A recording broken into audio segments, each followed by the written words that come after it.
खुलुमबाय। बेयो बड'लेण्ड इंखं टेलिभिजन।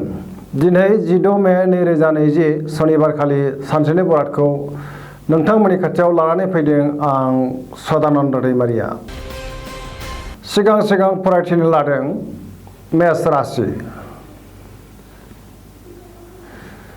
दिनैनि साना बारा मोजां नङा।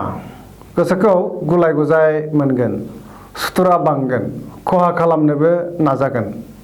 रांखावरियाव मोजां, फालांगियावबो मोजां मुलाम्फा मोनगोन। देहाया बारा मोजां थानाय नङा। जानाय लोंनायाव सांग्रां जानाया गाहाम। सोरजोंबा एना-एनि फैनोबो हागौ। फिसाज्ला एबा फिसाजोनि मोजां खौरां मोनगोन। मावनो लानाय खामानिखौ मावफुंनो हागोन। समाजाव मान मोनगोन। गुबुननि गोसोखौ बोनो हागोन। न'खराव बिसि-फिसायनि गेजेराव अनलायनाय फैगोन। वृष राशि। दिनैनि साना बारा मोजां नङा होनजायो। गोसोखौ गुलाय गुजाय मोनगोन। रांखावरियाव बारा मोजां नङा। जिंगा बांगोन। खरसायाबो बांगोन। देहाया बारा मोजां थानाय नङा। जानाय लोंनायाव सांग्रां जानाया गाहाम। फुड पयजनिं जानोबो हागौ। गुबुनखौ बांद्राय फोथायोब्ला खहा जागोन। सोरजोंबा दान्थे-बिदान्थेबो जानो हागौ। न'खराव बिसि-फिसायनि गेजेराव मोजां सोमोन्दो थागोन। मिथुन राशि। दिनैनि साना मोजां आरो गाज्रिनि गेजेरजों बाबेनलांगोन। गोबां खामानियाव मुखुब थानानै देहाखौ मेंनाय मोनगोन। देहाया लोरबां जागोन।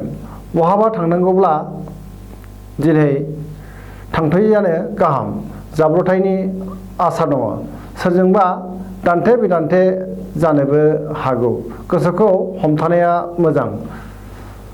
मावनो लानाय खामानिखौ मावफुंनो हागोन। रांखावरियाव जोबोर मोजां होनजायो। फालांगियावबो मोजां मुलाम्फा मोनगोन। कर्कट राशि। दिनैनि साना जोबोर मोजां। मावनो लानाय खामानिखौ मावफुंनो हागोन। गोसोखौ जोबोर गोजोननाय मोनगोन। समजों गोरोबफानानै खामानिखौ मावलांनो हागोन। न'खराव बिसि-फिसायनि गेजेराव मोजां सोमोन्दो थागोन। गोसोनि साननायफोरा जाफुंगोन। गोसोनि बोलोआबो बांगोन। समाजाव मान मोनगोन। रांखावरियाव जोबोर मोजां। फालांगियाव मोजां मुलाम्फा मोनगोन। सिंह राशि। दिनैनि साना जोबोर मोजां। गोसोखौ जोबोर गोजोननाय मोनगोन। गोसोनि बोलोआ बांगोन।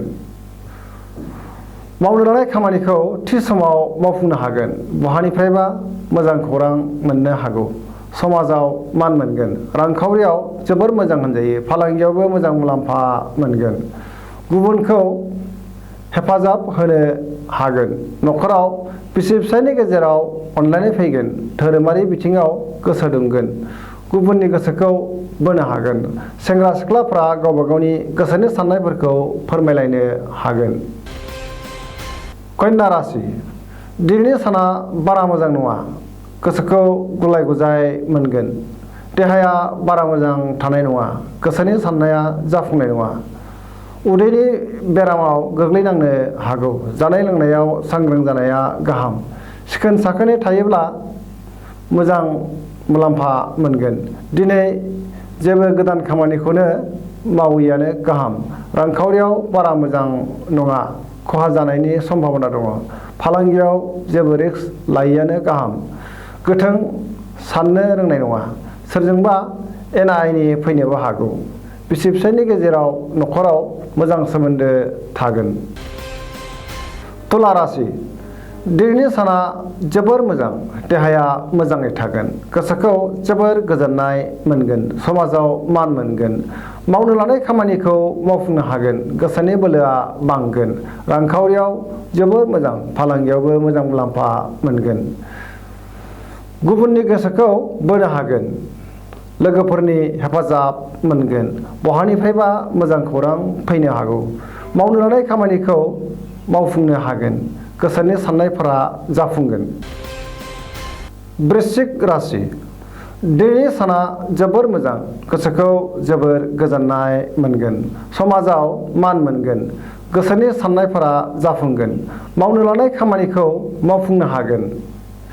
गोबां खामानियाव मुखुब थानांगोन। रांखावरियाव जोबोर मोजां, अदेबानि खरसाया बांगोन।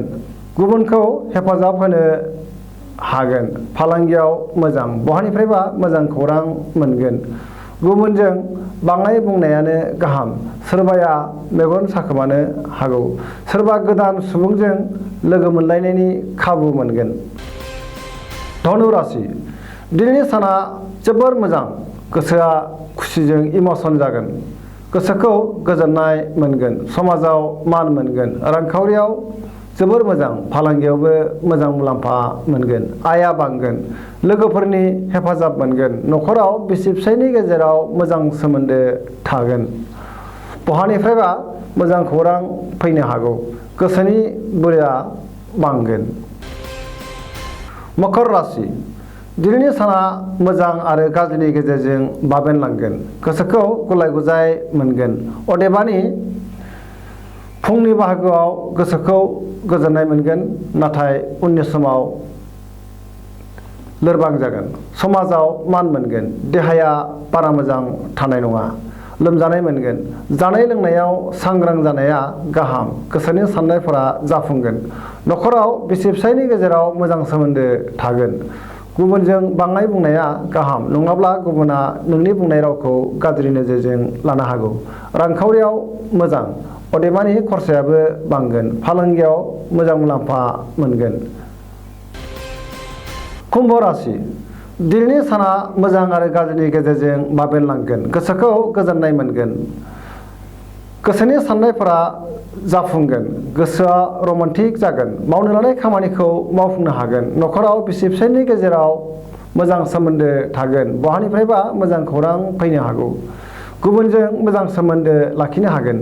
फालांगियाव बारा मोजां नङा। खहा जानायनि सम्भाबना दङ। मीन राशि, दिनैनि साना बारा मोजां नङा। गोसोखौ गुलाय गुजाय मोनगोन।